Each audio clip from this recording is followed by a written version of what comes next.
India today ম্যাগাজিনের 2023-এর সেরা news maker নির্বাচিত হলেন ভারতের প্রধানমন্ত্রী নরেন্দ্র মোদী। প্রধানমন্ত্রী নরেন্দ্র মোদীর ইন্টারভিউ নিয়েছেন রাজ চেন্নাপ্পা। মোদী গ্যারান্টি।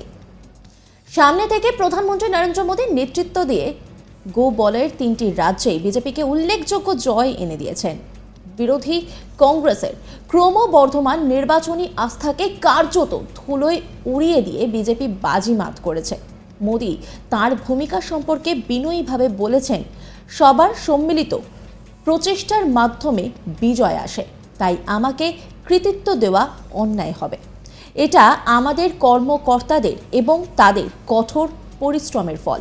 2024 সালের নির্বাচনের জন্য মোদী গ্যারান্টি কি হবে জানতে চাইলে প্রধানমন্ত্রী গম্ভীর হয়েছিলেন এবং বলেছিলেন, আমার জন্য গ্যারান্টি নিছক শব্দ বা নির্বাচনী প্রতিশ্রুতি বা নির্বাচন জয়ের ফর্মুলা নয়। আমি যখন গ্যারান্টির কথা বলি তখন আমি নিজেকে তাতে আবদ্ধ করি। এটি আমাকে ঘুমাতে দেয় না। এটি আমাকে আরো কঠোর পরিশ্রম করতে প্ররোচিত করে এবং এটি আমাকে আমার সবকিছু মানুষের জন্য দিতে পরিচালিত করে। অতীতের রাজনৈতিক দলগুলি কিভাবে তাদের আস্থা ভেঙেছে সে সম্পর্কে আজ প্রতিটি দরিদ্র মানুষ সচেতন, কিন্তু তারা সকলেই জানেন যে মোদীর গ্যারান্টিকে বিশ্বাস করা যেতে পারে। প্রধানমন্ত্রী তারপরে একটি হিন্দি বাক্যাংশ ব্যবহার করতে গিয়ে বলেছিলেন, মাখনে রেখা আঁকা সহজ, পাথরের রেখা আঁকা কঠিন। কিন্তু কঠিন তো কি হয়েছে, শুরু তো করা যাক। এটি আমি বিশ্বাস করি, যা আমাকে কঠিন কাজগুলো করার প্রত্যয় দেয়। তাহলে কি 2024 সালের সাধারণ নির্বাচন বিজেপির জন্য একটি সম্পন্ন চুক্তি? সাক্ষাৎকারে মোদীকে আত্মবিশ্বাসী বলে মনে হয়েছিল, কিন্তু তিনি বলেছিলেন যে এটি নিশ্চিত করতে তাকে এবং তার দলকে কঠোর পরিশ্রম করতে হবে। প্রধানমন্ত্রী এটাই ইঙ্গিত করেন যে তার পিচ একটি স্থিতিশীল এবং কর্মক্ষমতা ভিত্তিক সরকারের জন্য হবে। প্রধানমন্ত্রী বিজেপি বিরোধী ইন্ডিয়া জোট সম্পর্কে তাঁর ম্লান দৃষ্টিভঙ্গি প্রকাশ করেছিলেন। তিনি বলেন, মানুষের মধ্যে ঐক্যমত রয়েছে। যে দেশে মিলিজুলি সরকারের মানে জোট সরকার প্রয়োজন নেই। এই ধরনের সরকারের অস্থিরতার কারণে আমরা 30 বছর হারিয়েছি। মিলিজুলি সরকারের আমলে শাসনের অভাব, তুষ্টির রাজনীতি ও দুর্নীতি দেখেছে মানুষ। তাই স্বাভাবিকভাবেই জনগণের পছন্দ বিজেপি। পরামর্শদাতা মোদী। দলীয় বিষয়ে মোদীর অবতার হল দ্য মেন্টর।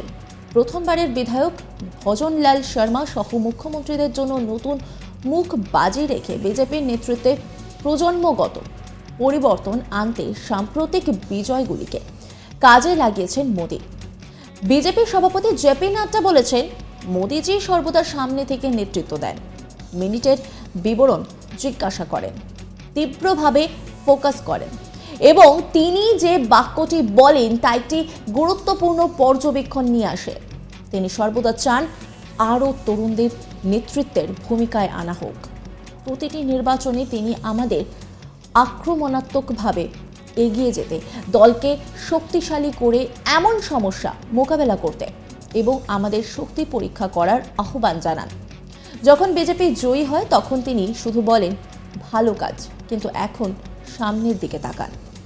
অসমের মুখ্যমন্ত্রী হিমন্ত বিশ্ব শর্মা বলেছেন যে প্রধানমন্ত্রী কখনোই তার সঙ্গে রাজ্যের রাজনীতি নিয়ে আলোচনা করেন না, তবে তিনি কিভাবে অন্তর্ভুক্তিমূলক অর্থনৈতিক প্রবৃদ্ধি নিশ্চিত করছেন তা জানতে আগ্রহী।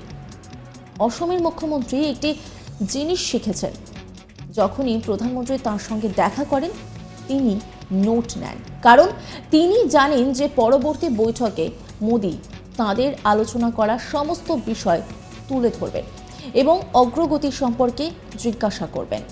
মোদী অসমের মুখ্যমন্ত্রীকে তাঁর মন্ত্রীদের এমএলএ ক্লাস্টার গঠন করতে প্রতি মাসে একটি দলকে মধ্যাহ্নভোজের জন্য আমন্ত্রণ জানাতে পরামর্শ দিয়েছিলেন।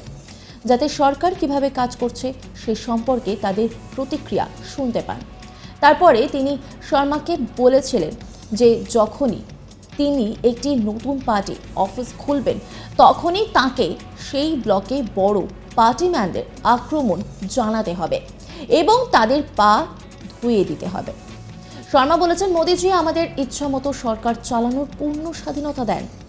আমি অনুভব করি যে প্রতিটি সাক্ষাতে আমি একজন মানুষ হিসাবে আরও ধনী এবং একজন পরিপক্ক রাজনীতিবিদ হয়ে উঠছি।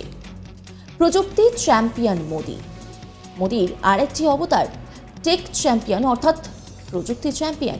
2023 সালে ভারত সরকার quantum computing, semiconductor chip manufacturing এবং এআইতে মাস্টারিং মিশন শুরু করে। আমেরিকা সহ বিশ্বের উন্নত দেশগুলির সঙ্গে সহযোগিতার মাধ্যমে এই মিশনগুলি শুরু করে ভারত। মোদি উল্লেখ করেছেন, সেমিকন্ডাক্টর মিশন এমন কিছু যা আমাদের 30 বছর আগে শুরু করা উচিত ছিল। আমরা ইতিমধ্যে অনেকটা দেরি করে ফেলেছি। তবে তার লক্ষ্য বাইডেন এবং ম্যাক্রোদের সঙ্গে তাল মিলিয়ে চলা নয়।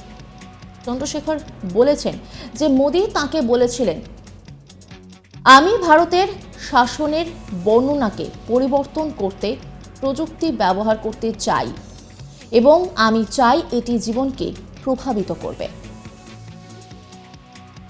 আমাদের প্রযুক্তিকে শুধু ইউনিকর্ন বা কোটিপতি বানানোর জন্য নয়, বরং সারিতে থাকা শেষ মানুষটি এর সুবিধা দেখতে পাবে তা নিশ্চিত করতে হবে।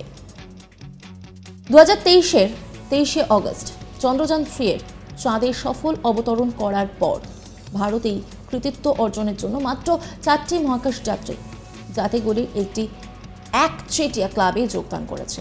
মোদি বিজ্ঞান ও প্রযুক্তির জন্য কেন্দ্রীয় প্রতিমন্ত্রী জিতেন্দ্র সিংকে ডেকেছিলেন। তিনি সিংকে একটি জাতীয় কুইজ আয়োজন করতে বলেন, যাতে শিশুরা মহাকাশ বিজ্ঞান সম্পর্কে আরও শিখতে অনুপ্রাণিত হয়।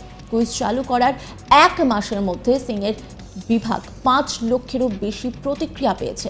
মে মাসে প্রধানমন্ত্রী ভারতের মহাকাশ নীতিকে আনুষ্ঠানিক করেছেন, যা ভারতীয় মহাকাশ গবেষণা সংস্থার একচেটিয়া ভাব ভেঙে দিয়েছে এবং বেসরকারি খাতাকে তাদের নিজস্ব স্যাটেলাইট, রকেট এবং লঞ্চার তৈরি করার অনুমতি দিয়েছে।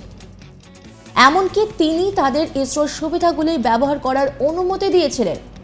সিং বলেছেন, প্রধানমন্ত্রীর অতীতের নিষেধাজ্ঞাগুলি ভাঙার সাহস এবং দৃঢ় প্রত্যয় রয়েছে এবং সরকারি ও বেসরকারি খাতের মধ্যে সমন্বয়ে বিশ্বাসী। তিনি সমস্ত স্টক হোল্ডারদের অন বোর্ডে চান। অন্যান্য আপডেটের জন্য অবশ্যই নজর রাখুন আজ তাক বাংলার ইউটিউব স্ট্রিমিংয়ে এবং ইউটিউব চ্যানেলকে সাবস্ক্রাইব করুন, লাইক করুন, কমেন্ট করুন, শেয়ার করুন, পাশাপাশি হোয়াটসঅ্যাপে নজর রাখুন, কারণ সেখানেও রয়েছে আজ তাক বাংলা।